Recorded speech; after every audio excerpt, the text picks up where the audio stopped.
Исәнмесез укучылар. Бүген без сезнең белән бер үзгәрешле сызыкча тигезләмәләр белән танышырбыз. Аның өчен башта искә төшерик. Нәрсә ул тигезләмә?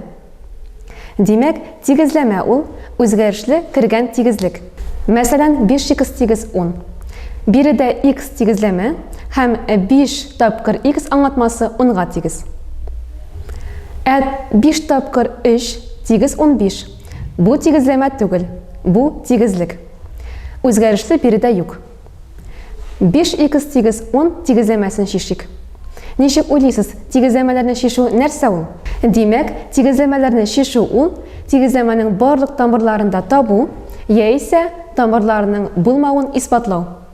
Тигезләмәнең тамыры ул тигезләмәне дөрес тигезлеккә әйләндергән үзгәрешленең кыйммәте. Әлеге тигезләмәдә сул яктагы аңлатманың кыйммәте 10-га тигез булсын өчен 5-не 2-гә тапкырларга кирәк. Димәк, 2 саны тигезләмәнең тамыры була. Мәсәлән, 3 саны тигезләмәнең тамыры түгел, чөнки 3 тапкыр 5 10-га тигез түгел. 3 тигезләмә карыйк. 4x тигез минус 8, 0x тигез 0 һәм 0x тигез 5. Беренче тигезләмәдә минус 8 килеп чыксын өчен 4-не минус 2-гә тапкырларга кирәк. Димәк, минус 2 саны беренче тигезләмәнең бердән-бер тамыры булып тора. Инде теләсә нинди санның 0 белән тапкыр чыгышы 0 булганга күрә, икенче тигезләмәнең тамыры теләсә нинди сан, ягъни тамыры чиксез күп. Өченче тигезләмәнең тамыры юк. Чөнки нинди генә санны 0-гә тапкырласак та 0 килеп чыга.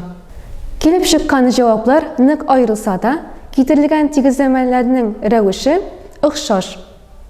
Алар барысы да ax тигез b рәвешен ала. Димәк, ax тигез b рәвешендәге тигезләмәләр бер үзгәрешле сызыкча тигезләмәләр дип атала. Биредә x үзгәрешле һәм a һәм b ниндидер саннар. Сызыкча тигезләмәләргә мисаллар китерик. Шунысына игътибар итик. Мәсәлән, әлеге тигезләмәләр сызыкча тигезләмәләр булмый. Шулай итеп, без бер үзгәрешле сызыкча тигезләмәләргә билгеләмә бирдек. Теләсә нинди a һәм b кыйммәтләре өчен ax тигез b тигезләмәсен шишик. Әгәр a 0-га тигез булмаса, ax тигез b тигезләмәсенең 2 өлешендә a-га бүлеп, x тигез b бүленгән a чыга. Ул вакытта мондый нәтиҗә ясарга була. Әгәр a 0-га тигез булмаса, ax тигез b тигезләмәсенең бердән-бер тамыры була һәм ул b бүленгән a-га тигез. Әгәр a 0-га тигез булса, сызыкча тигезләмәнең рәвеше 0x тигез b була. Ул вакытта 2 очрак мөмкин. b 0-га тигез һәм b 0-га тигез түгел. Беренче очракта тигезләмә 0x тигез 0 рәвешен ала. Бу тигезләмәнең тамыры теләсә нинди сан һәм алар чиксез күп. Ул вакытта мондый нәтиҗә ясарга мөмкин. Әгәр a 0-га тигез һәм b 0-га тигез булса, ax тигез b тигезләмәсенең тамырлары чиксез күп була. Ягъни теләсә нинди сан аның тамыры була. Икенче очракта b 0-га тигез булмаса, x-ның теләсә нинди кыйммәте өчен 0x тигез b дөрес булмаган тигезлеген табарбыз. Бу тигезләмәнең тамыры юк. Ул вакытта мондый нәтиҗә ясарга була. Әгәр a 0-га тигез һәм b 0-га тигез булмаса, ax тигез b тигезләмәсенең тамырлары булмый. Тапкан нәтиҗәләрне таблица рәвешендә күрсәтик.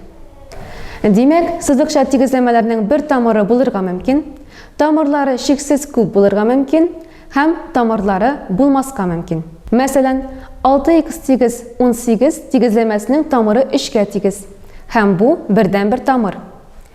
5x тигез 12 тамыр 12 бүленгән 5-кә тигез. Тагын бер тигезләмә карыйк. 0x тигез 0. 0-ны нинди генә санга тапкырласак та 0 килеп чыга. Димәк, тигезләмәнең тамыры теләсә нинди сан. 0x тигез 20. Теләсә нинди санны 0-га тапкырлагач 0 килеп чыга. Димәк, бу тигезләмәнең тамыры юк. Алдагы тигезләмәне карыйк. 18 минус 16x тигез минус 30x минус 10. Ничек уйлыйсыз, бу рәвешле тигезләмәне ничек шишәрбез? Бу тигезләмәне бер үзгәрешле сызыкча тигезләмә рәвешенә китерергә була. Аның өчен тигезләмәне шишкәндә алдагы үзлекләрне кулланабыз. Беренче үзлек. Әгәр тигезләмәдә кушылучының тамгасын капма-каршыга үзгәртеп, бер кисәгеннән икенче кисәгенә күчерсәк, бирелгәнгә тамырдаш тигезләмә килеп чыга. Икенче үзлек. Әгәр тигезләмәнең ике кисәгендә бер үк санга тапкырласаң яки бүлсәң, бирелгән тигезләмәгә тамырдаш тигезләмә килеп чыга.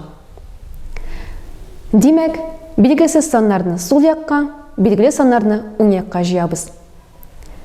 Минус 16х плюс 30х тигез минус 10 минус 18. Димәк, минус 16х үз ягында калды һәм тамгасын үзгәртмәде.